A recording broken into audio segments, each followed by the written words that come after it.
Oh là là team, j'espère que vous allez bien. Aujourd'hui, on va voir ensemble ce que j'ai appris de mes 20 ans à mes 28 ans et ce que j'aurais aimé savoir justement avant, particulièrement à mes 20 ans. Let's go, c'est parti. Premier point, si tu rends les choses compliquées, elles le seront. Je sais que ça peut paraître un peu bête, mais pour une même tâche, une même action, deux personnes auront en fait des résultats différents la plupart du temps parce qu'elles s'en font tout un pataquès dans leur tête. C'est-à-dire que si tu te dis que ça va être compliqué, tu vas en fait créer les événements pour que ça le soit. Donc, il ne faut pas chercher à prévoir ce que tu vas faire. Exemple, là, je parle devant la caméra. Si je commençais à m'imaginer, OK, je vais faire comme ça, il va se passer ça. Et en fait, tu commences à vouloir plus prévoir que nécessaire. Dans l'idée, c'est de s'inscrire sur le présent et d'essayer de faire son maximum dans le présent et pas se poser trop de questions. Deuxième point, il faut bien comprendre qu'on a un condensé notre environnement et notre passé. La personne qu'on est aujourd'hui, comment elle s'est construite? Par notre expérience et par notre environnement. Tout ce qu'on a fait, en fait, va déterminer notre identité. Et donc, le conseil que je peux te donner, c'est de ne pas te raccrocher trop à ton identité actuelle. Car si tu te dis « je suis ça », tu vas rester ça et tu vas avoir du mal à en sortir pour devenir autre chose. Si par exemple tu es médecin, et donc je pars de la médecine parce que c'est quelque chose qu'on se dit ouais c'est trop bien, ça aide les gens, ça paye, donc on se dit que c'est bien, mais admettons que toi tu n'es plus aligné avec ça, avec la médecine, malgré que tu aies fait des années d'études par exemple, etc. Donc tu te considères comme médecin, tu t'es créé une identité par ton passé comme médecin, mais tu veux changer, mais tu ne le fais pas parce qu'en fait tu te dis mais je vais être qui, tu vois, parce que tu t'es raccroché à ton identité actuelle.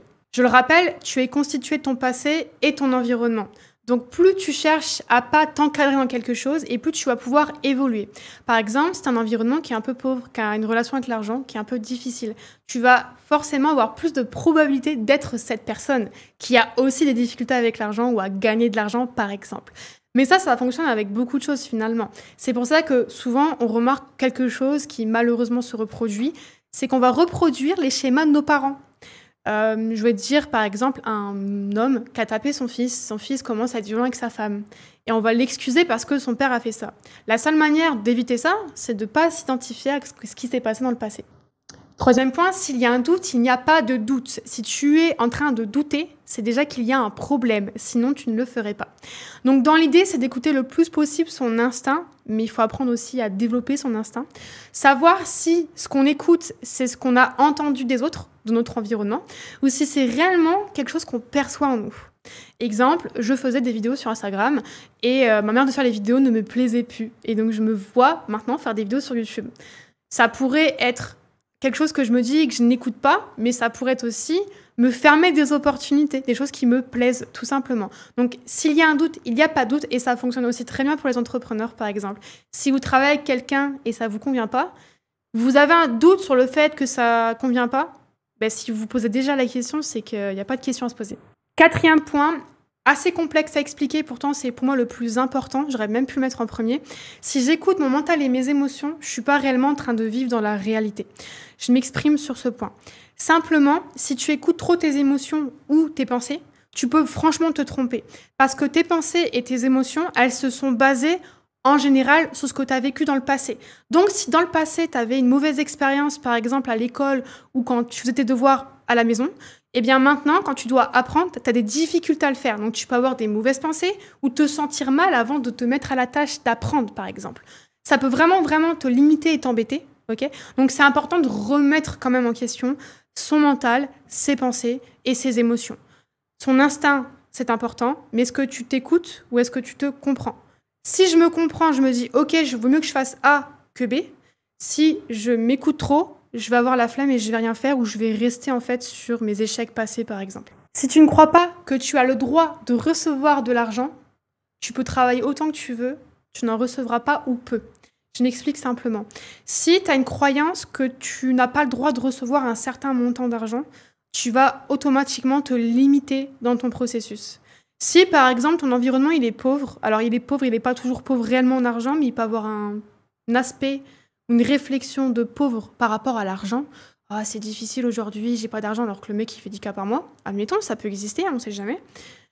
Et que tu es entouré de ces personnes-là, tu peux t'empêcher de gagner plus par rapport à ces personnes-là. Parce que tu te dis que tu n'as pas le droit de gagner plus que ces personnes-là. Peut-être tu te dis que c'est pas ton cas et c'est peut-être pas ton cas, mais je pense que c'est beaucoup plus le cas de personnes qu'on ne le croit. On se remet pas forcément en question, on comprend pas toujours qu'on a un problème avec l'argent avant vraiment de voir qu'on se met des barrières, d'énormes barrières. Et particulièrement, je parle aussi en état de cause puisque ça a été aussi un peu mon cas. Point numéro 6, privilégier l'expérience au livre. En soi, quand tu veux te former à quelque chose, quand tu veux apprendre quelque chose, il vaut mieux l'apprendre par de l'expérience que plutôt que par l'information directement par un livre. Parfois, passer par l'expérience, ça va être plus long que de prendre un bouquin. Donc tu vas me dire, mais pourquoi tu conseilles ça? Ce que je te conseille, c'est de te former avec des personnes qui ont les connaissances du livre, mais qui les ont mis en pratique. Car comme cela, tu vois toutes les limites de la connaissance. Et tu sais en fait que telle chose ou telle chose, tu dois le faire ou non. En investissement immobilier, par exemple, s'il y a une personne qui a investi de nombreuses fois, elle sait évaluer bien les budgets, par exemple, alors qu'une personne qui l'a jamais fait va te dire que ce projet-là, il n'est pas rentable alors qu'il le sera. Un exemple, évidemment, que je comprends. D'ailleurs, si tu veux, toi, te former en investissement immobilier avec une personne compétente qui est passée par l'expérience et qui forme des personnes jusqu'au bout, n'hésite pas à regarder en description, il y a un lien qui peut t'intéresser.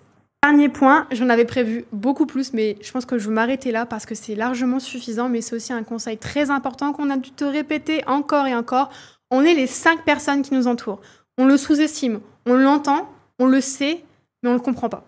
On le comprend suffisamment pas assez. Je m'explique. Tu fais des choix. Tu vas mettre des habitudes par rapport à tes choix pour avoir du certain résultat dans ta vie ou juste parce que tu sais que ce choix-là, il est mieux pour toi.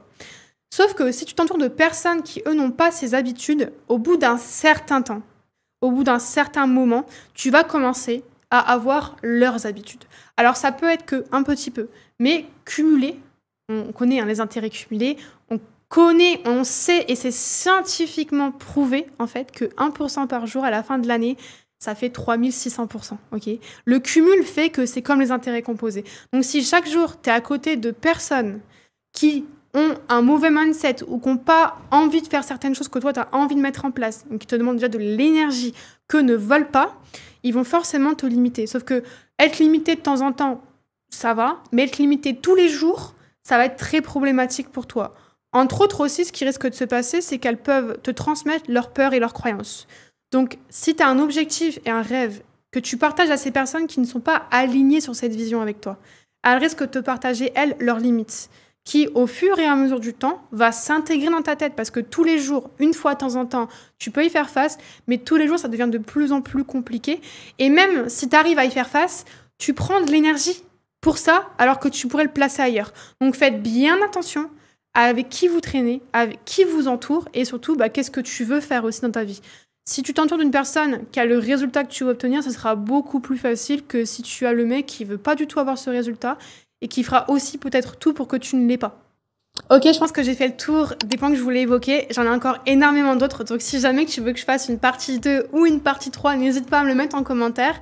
Également, je vais te mettre des choses, des petits cadeaux, comme d'habitude, en description, donc n'hésite pas à aller checker, à me rejoindre notamment sur Instagram. Et puis si tu as des questions, comme d'habitude, j'y réponds. N'hésite pas à t'abonner à la chaîne, et je te dis donc à la semaine prochaine, car je publie tous les dimanches une vidéo sur Solar Team.